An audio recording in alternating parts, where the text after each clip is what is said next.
The Disappearance of Lady Frances Carfax. "Turkish, Watson?" asked Sherlock Holmes, looking at my shoes. "No, they are English, of course," I answered. "I bought them here in London, at Latimer's in Oxford Street." Holmes smiled. "I was not talking about your shoes, Watson," he said. "I was talking about the bath. You have had a Turkish bath today, haven't you?" "Yes, I have. But how did you know that, Holmes?" "My dear Watson, I looked at your shoes." "Perhaps I am a little slow," I said. "But I don't understand how a pair of English shoes and a Turkish bath can be connected. Won't you explain?" "It is very simple," he said. "You are in the habit of tying your shoes in a particular way, but today they are tied with a beautiful double knot. So it is clear that you have taken them off, and somebody else has tied them for you. Who was this person? A man in a shoe shop? No, you bought some new shoes only a week ago. It was not a man in a shoe shop. It was the servant at the Turkish bath. It is simple, isn't it? And why, Watson, did you go to the Turkish bath?" "Because I have been feeling old and ill for the last few days. A Turkish bath usually makes me feel well again." "You need a change, Watson. I suggest Switzerland. Would you like to stay at the best hotel in Lausanne? You would live like a king, and it would be completely free. And, of course, you would travel first class on the train." "That would be wonderful," I said. "But why are you offering me an opportunity like this?" Holmes did not answer. Instead, he leaned back in his chair and took his notebook from his pocket. "Unmarried women who wander around the world from one hotel to another put themselves in great danger from evil people. If such a lady disappears, nobody misses her. I very much fear that some terrible harm has come to Lady Frances Carfax," he said, finally. "Lady Frances," he continued, "is the last member of her direct family. Her father and her brothers are all dead, but the family fortune followed the male line. She is not a rich woman, but she has some fine old Spanish silver jewelry, and some very unusual and beautiful diamonds.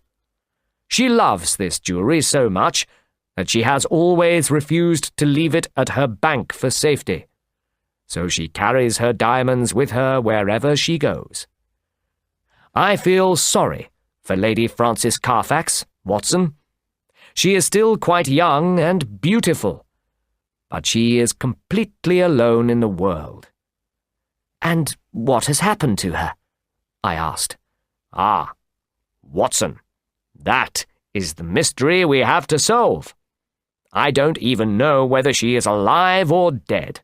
She is a lady of very regular habits, and for the last 4 years she has written a letter every 2 weeks to her old nurse. The nurse, whose name is Miss Daubney, lives in Camberwell, here in London. It is Miss Daubney who has asked for my help. Lady Frances has not written to her for nearly 5 weeks. Her last letter came from the National Hotel in Lausanne. The manager of the hotel says that the lady left without telling anybody her new address. Miss Daubney is very anxious about her, and so are Lady Frances's rich cousins. We shall not run short of money, Watson." "Is Miss Daubney the only person Lady Frances writes to here in England?" "No. There is also the manager of her bank. I have talked to him. He showed me her used cheques, and there were 2 recent ones. The first was for a very large amount, much more than enough to pay her hotel bill. The second cheque was for £50, and was made out to Miss Marie Devine. The money was paid to Miss Devine less than 3 weeks ago, at a bank in Montpellier in the south of France." "And who is Miss Marie Devine?" I asked. "I have already found that out," Holmes answered. "She was Lady Frances's maid. I have not yet found out why Lady Frances gave her that cheque, but I have no doubt that you will be able to discover the reason." "I, Holmes?" "Yes, Watson. That was why I suggested a holiday in Switzerland. You know that I cannot possibly leave London just now. The London police would feel lonely if I went abroad. So you must go, Watson. Send me a telegram if you need my advice." 2 days later, I was at the National Hotel in Lausanne. The manager, Mr. Moser, told me that Lady Frances had stayed there for several weeks. Everyone who met her had liked her very much. She was not more than 40 years old. Mr. Moser did not know that she had any valuable jewellery, but the servants had noticed that there was one large, heavy box that was always locked. Marie Devine was as popular as Lady Frances herself. In fact, she was going to marry one of the waiters at the hotel, so I had no difficulty in getting her address. It was 11 Rue de Trajan, Montpellier, France. I wrote all this down in a little notebook. I was proud of my cleverness. Holmes himself could not have collected more facts. But the biggest mystery still remained. What was the reason for Lady Frances's sudden decision to leave? She was very happy in Lausanne. Everybody had expected her to stay for several months. She had had lovely rooms with a view of Lake Geneva. But she had left so suddenly. She had even paid a week's rent for nothing. Mr. Moser could not understand it. Only Jules Vibart, the waiter who was going to marry Marie Devine, was able to give me any useful information. A day or two before Lady Frances left, a tall, dark man with a beard had visited the hotel, the sort of man that you would think twice before offending. "He looked like a wild animal," cried Jules Vibart. The man had rooms somewhere in the town, and Vibart and Marie had seen him by the lake with Lady Frances, talking very earnestly to her. The next time the man came to the hotel, though, Lady Frances had refused to see him. He was English, but Vibart did not know his name. Lady Frances had left Lausanne immediately afterwards. Vibart and Marie both thought that the strange Englishman's visit was the cause of Lady Frances's decision to leave. I asked Vibart why Marie had left her post, but he refused to answer. "I cannot tell you that, sir," he said. "If you want to find out, you must go to Montpellier and ask Marie herself." After my conversations with Mr. Moser and Vibart, I tried to find out where Lady Frances had travelled to from Lausanne. Perhaps Lady Frances had been trying to escape from someone. Certainly it was strange that her cases and boxes had not been clearly marked. She had, though, reached Baden-Baden in Germany after a very long and indirect journey. I found this out from one of the local travel companies. I therefore bought a ticket to Baden-Baden myself. Before I left Lausanne, I sent Holmes a telegram, giving him an account of everything I had done. In his reply, he said that he was proud of me, but I did not know whether he was joking or serious. At Baden-Baden, I was told that Lady Frances had stayed at the English hotel for 2 weeks. At the hotel, she had met a man called Dr. Schlesinger and his wife. Dr. Schlesinger was a religious man who had been working in South America, where he had fallen ill. Lady Frances herself was a very religious woman, and for her it was an honour to know such a man. She gladly helped Mrs. Schlesinger to look after him, and he used to sit all day outside the hotel with one of the ladies on each side of him, reading and writing on religious matters.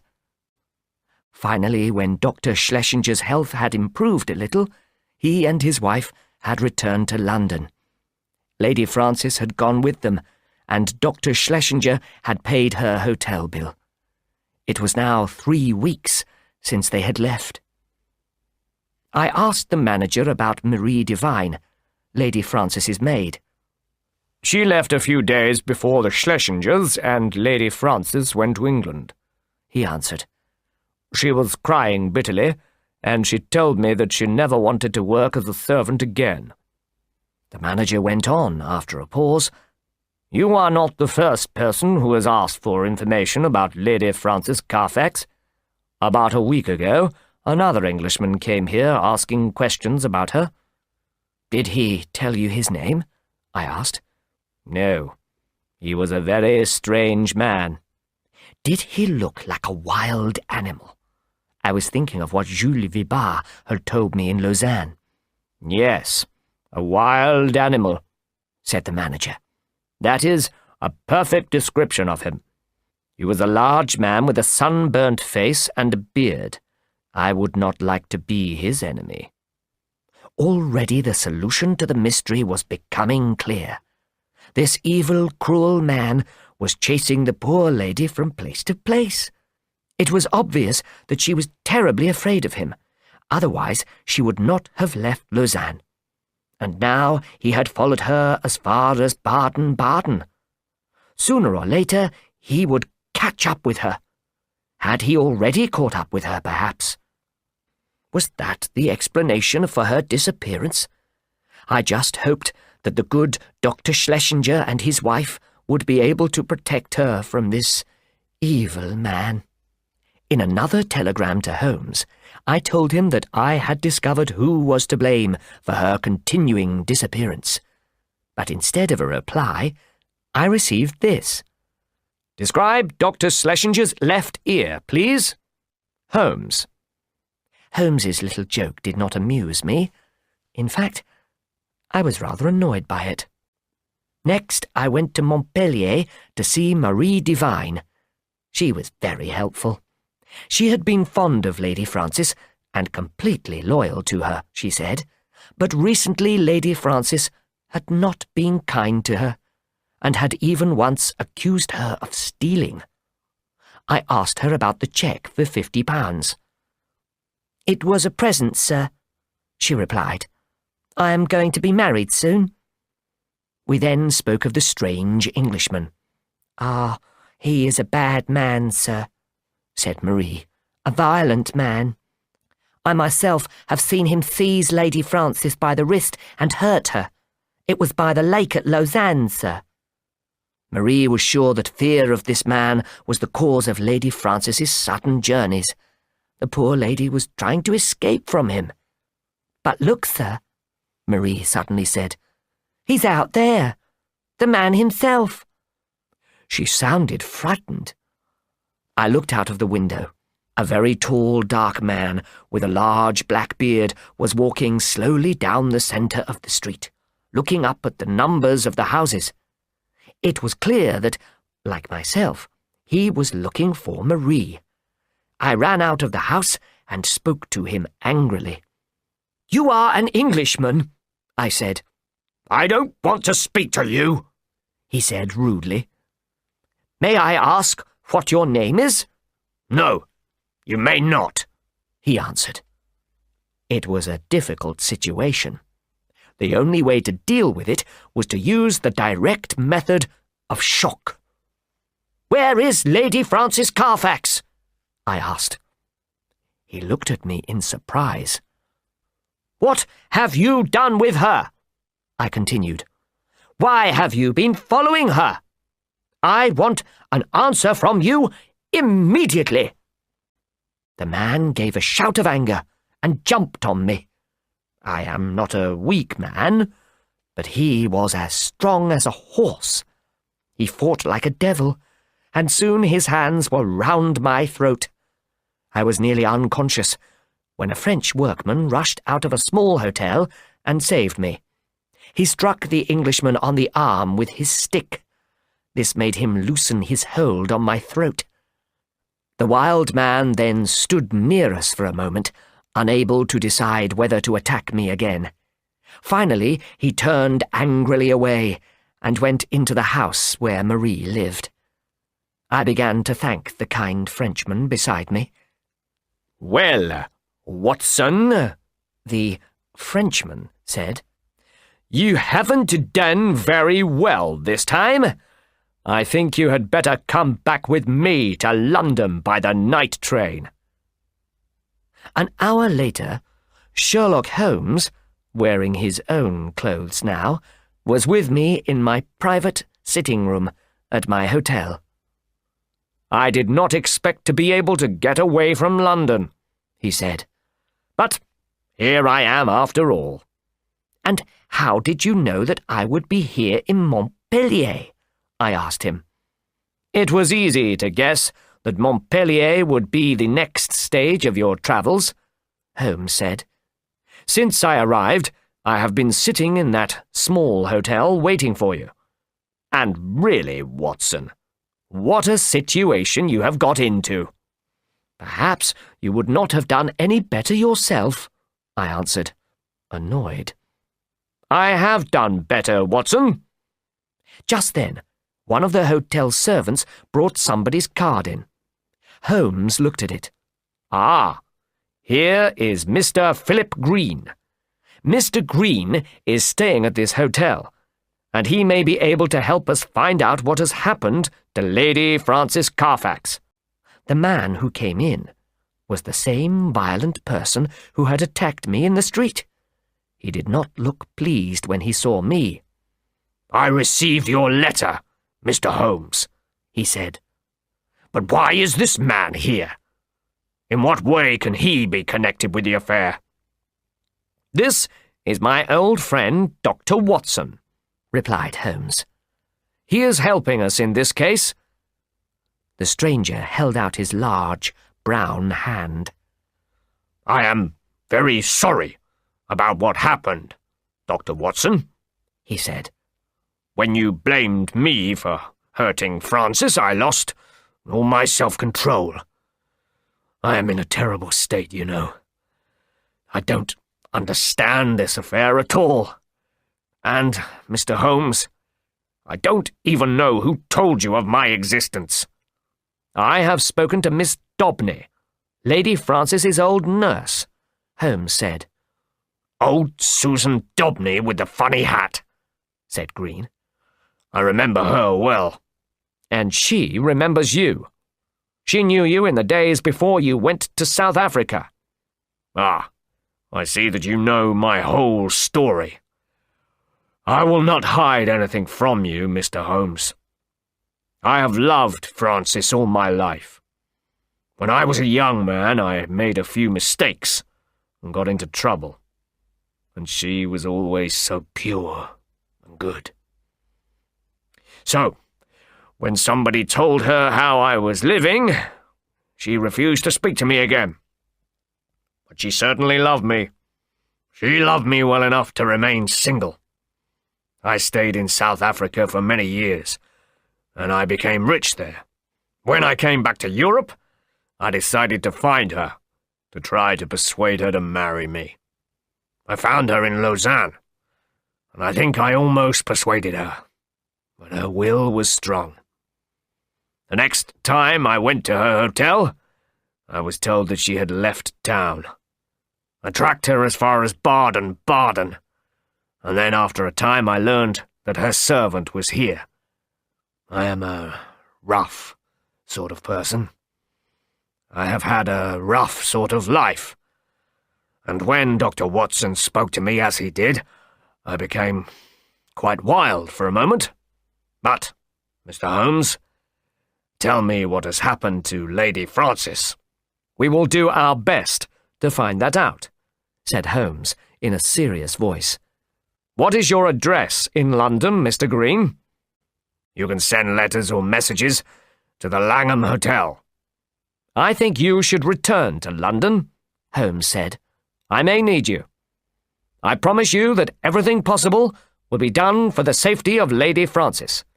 Here is my card, with my address on it. Now, Watson, while you are packing your bag, I will send a telegram to Mrs. Hudson. I will ask her to prepare a good dinner for 2 hungry travellers at 7:30 tomorrow evening." At home, the following evening, we found a telegram for Holmes on our table. "Torn from injury" was the message, which came from Baden-Baden. "What does this mean?" I asked. "It is the answer to a question about Dr. Schlesinger's ear.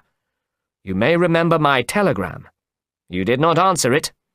"I thought it was a joke." "Really? Well, I sent the same message to the manager of the English hotel. This telegram is his answer. An important answer, Watson. Very important." "What does it prove?" "It proves, my dear Watson, that we are dealing with a clever and dangerous man. His name is Henry Peters, or Peters the Priest, from Adelaide, in Australia. He is one of the most evil men in the world, Watson. He is specially skillful at robbing lonely ladies by making use of their religious feelings. He is helped in this by a friend of his, a woman called Annie Fraser, who pretends to be his wife. I suspected that Dr. Schlesinger was really Mr. Peters. The matter of the torn ear makes it quite certain." "And how did Peters the priest get his torn ear?" I asked. "He was hurt in a fight at an Adelaide hotel," Holmes replied. "It happened about 6 years ago. Well, Watson, poor Lady Frances is in the hands of a terrible pair. Perhaps she is already dead. In fact, that is quite likely. If she is still alive, she is certainly a prisoner somewhere. She is unable to write letters to Miss Daubeny or to anybody else. I believe that Lady Frances is here in London, where it is easy to keep a person a prisoner in complete secrecy.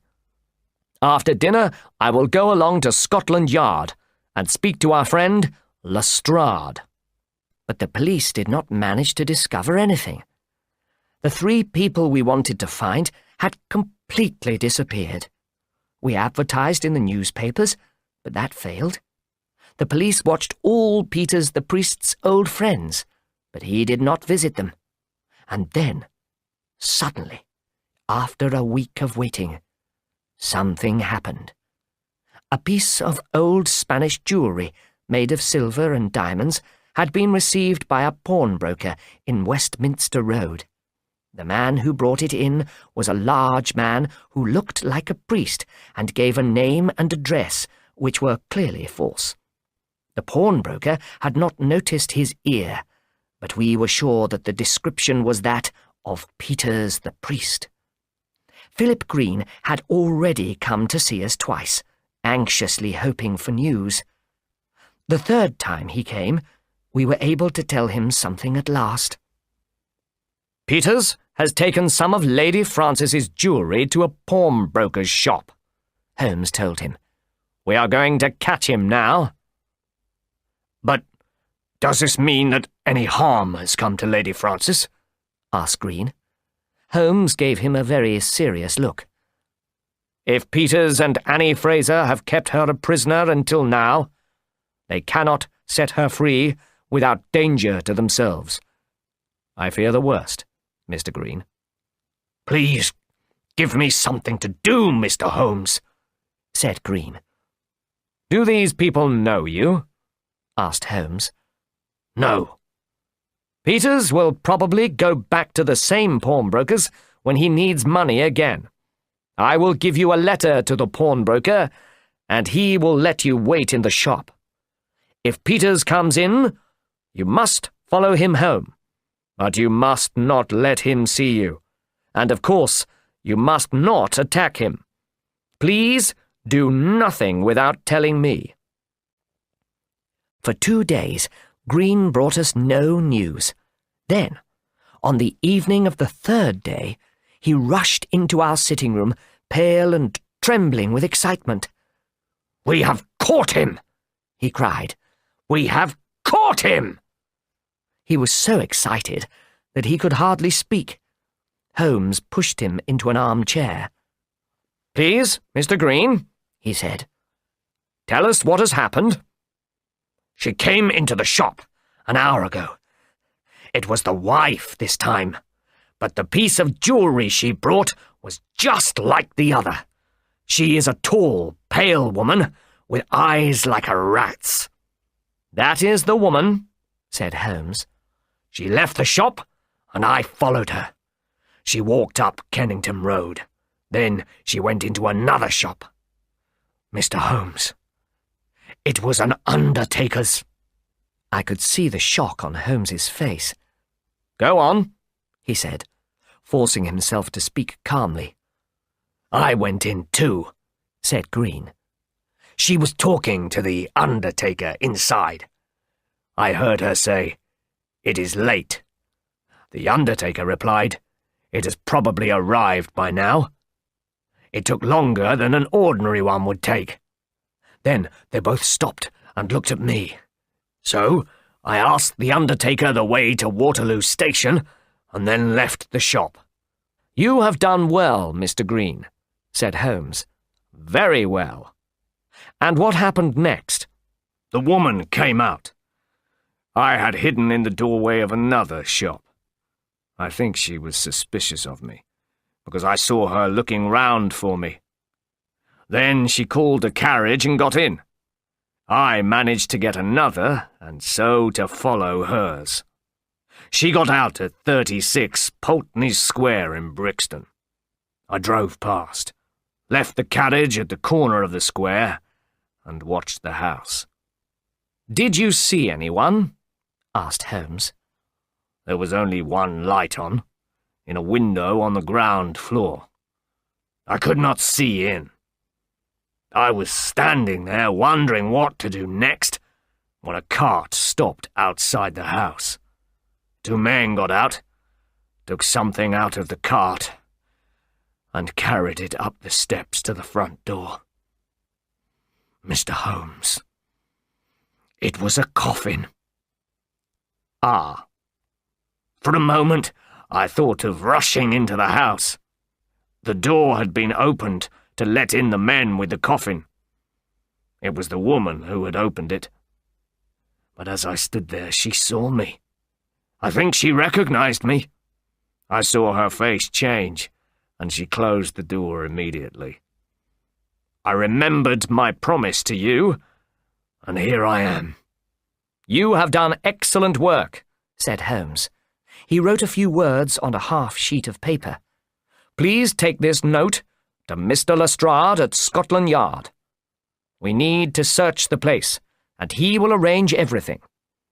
There may be some difficulty, but the matter of the jewellery is good enough proof of some crime, I think." "But Frances may be murdered before then," said Green. "That coffin must surely be for her." "We will do everything that can be done, Mr. Green.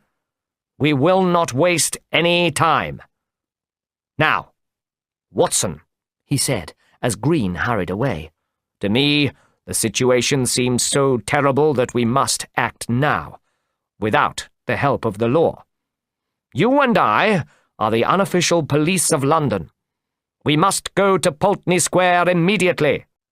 When we were in the carriage, travelling at high speed over Westminster Bridge, Holmes gave me his views on Peters the priest's plans. "These evil people have persuaded this poor lady to dismiss her servant and to come to London with them. If she has written any letters, they have been stolen and destroyed. The criminals have rented a house.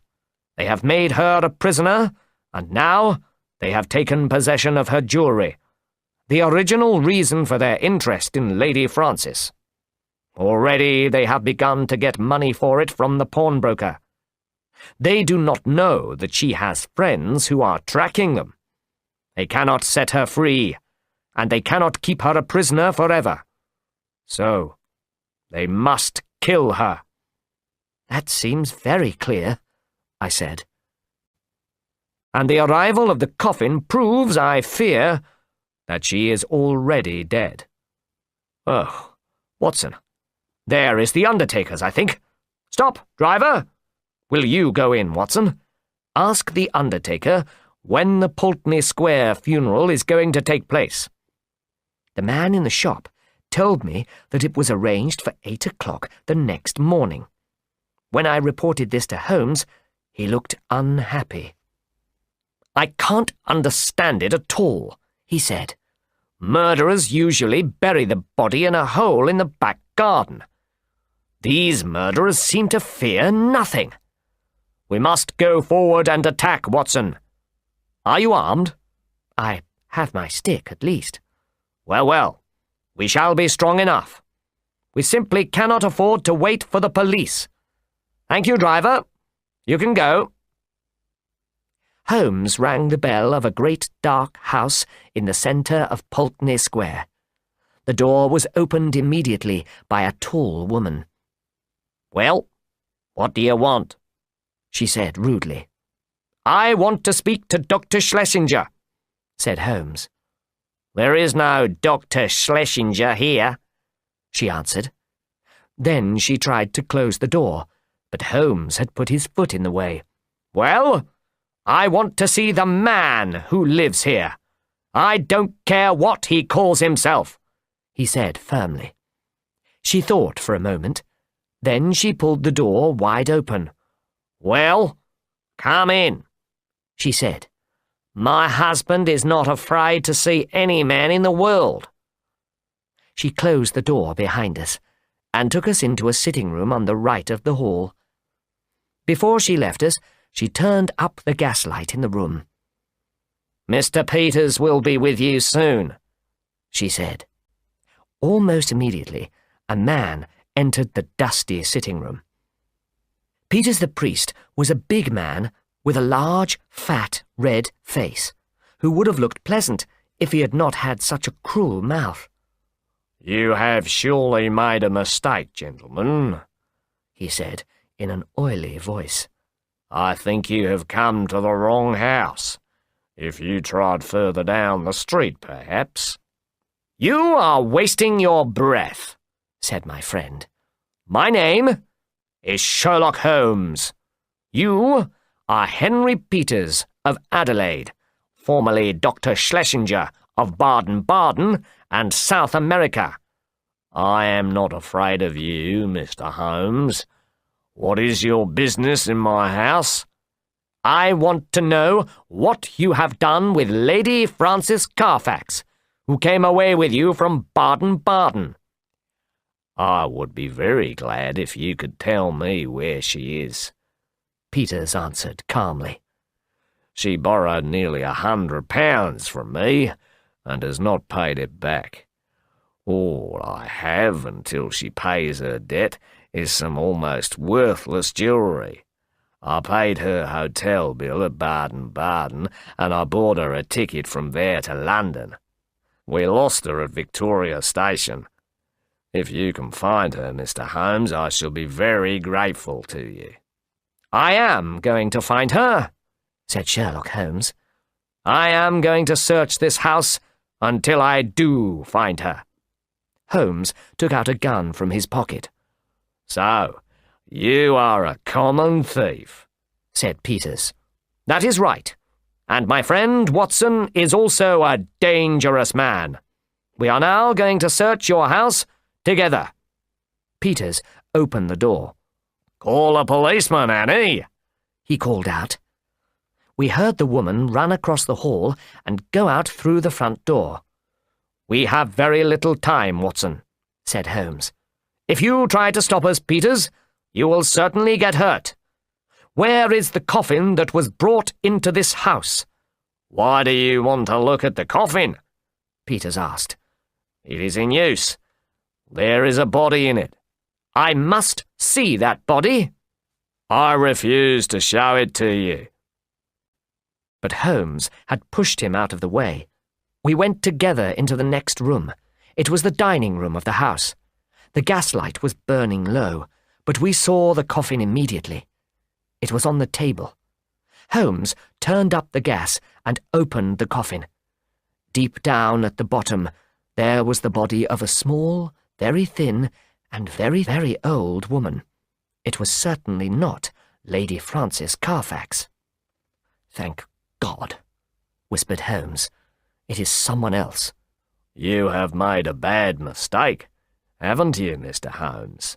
said Peters, who had followed us into the room. "Who is this dead woman?" asked Holmes. "You have no right to ask, but I will tell you. She is my wife's old nurse, Rose Spender. We found her in a hospital for old people in Brixton and brought her here. We called in a Dr. Horsam. Yes, please write down his address in your notebook, Mr. Holmes. It is 13 Furbank Street. He took good care of her, but on the third day, she died. She was 90 years old, after all. The funeral is to be at 8 o'clock tomorrow morning. The undertaker is Mr. Stimpson of Kennington Road." "I am going to search your house," said Holmes. "I don't think you are," said Peters, who had heard policemen in the hall. "Come in here, please," he called out to them. "These men are in my house without permission. Help me to get rid of them."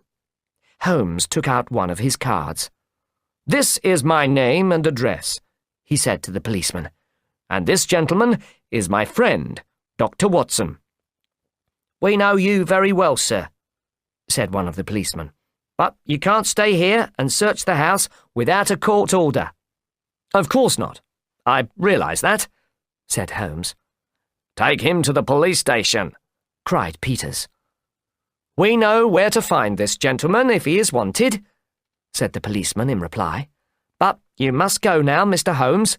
That is the law." We went next to the hospital in Brixton. There we were told that two kind people had claimed a dying woman as a former servant of theirs, and had received permission to take her away with them. We then went to see Dr. Horsam, who had looked after the old woman immediately before her death. "I was with her when she died," he told us. "Old age was the cause of death. There was nothing suspicious about it at all." "Did you notice anything suspicious in the house?" asked Holmes. "No, only that Mr. and Mrs. Peters had no servants. That is unusual for people of their class." The doctor was unable to tell us anything more. Finally, we went to Scotland Yard. We were told that the court order allowing a search of the house would probably not be signed until next morning at about 9. Sherlock Holmes did not go to bed that night. He smoked for hours and wandered about the house. At 7:20 in the morning, he rushed into my room. "The funeral is at 8, Watson. It is 7:20 now, and my thoughts on the Carfax mystery have only just become clear. We must hurry. If we are too late—" In less than 5 minutes, we were in a carriage. But it was 7:25 as we went over Westminster Bridge, and 8:10 when we arrived in Pulteney Square. Fortunately, the undertaker's men were also a little late, and we were in time to see them carrying the coffin out of the house. Holmes rushed forward. "Take that coffin back!" he cried, putting his hand on the chest of the first man to push him back into the hall. "Take it back immediately!" Then Peters appeared behind the coffin. His red face was very angry. "Mr. Holmes, you have no right to give orders here," he shouted. "Show me your court order." "It is on its way," Holmes answered. "This coffin must remain in the house until it comes." The firmness in Holmes's voice had its effect on the undertaker's men. Peters had suddenly disappeared, and they obeyed these new instructions. They put the coffin back on the dining-room table. In less than a minute, we had managed to open it, As we did so, a strong smell of chloroform came out. There was a body in the coffin. The head was wrapped in bandages, which were still wet with the chloroform. Holmes unwrapped the bandages, and there was the face of an attractive, middle-aged woman. He quickly lifted the body to a sitting position. "Is she alive, Watson? Surely we are not too late." For half an hour, it seemed that we were. But in the end, our efforts to bring the lady back to life were successful. Her breathing returned. Her eyes began to open. A carriage had just arrived, and Holmes went to the window and looked out. "Here is Lestrade, with his court order," he said. "But Peters the priest and Annie Fraser have already escaped. And here is a man who has a better right to nurse this lady than we have. Good morning, Mr. Green. I think Lady Frances should be taken away from here as soon as possible. Now, the funeral may continue. The poor old woman at the bottom of that coffin can now be buried. Alone." "I have been very stupid, Watson," said Holmes that evening. "I knew that I had heard something important, but I did not know what it was until 7 o'clock this morning. It was something the undertaker said to Annie Fraser. Our friend Green heard him say it. It took longer, the man said, than an ordinary one would take. Of course, he was talking about the coffin. It was an unusual one. Its measurements were not the ordinary ones. It had been made specially. But why? Why? Then I suddenly remembered the deep sides and the thin little body at the bottom. Why had such a large coffin been made for such a small body? There could be only one explanation. It was to leave room for another body. The body of Lady Frances Carfax.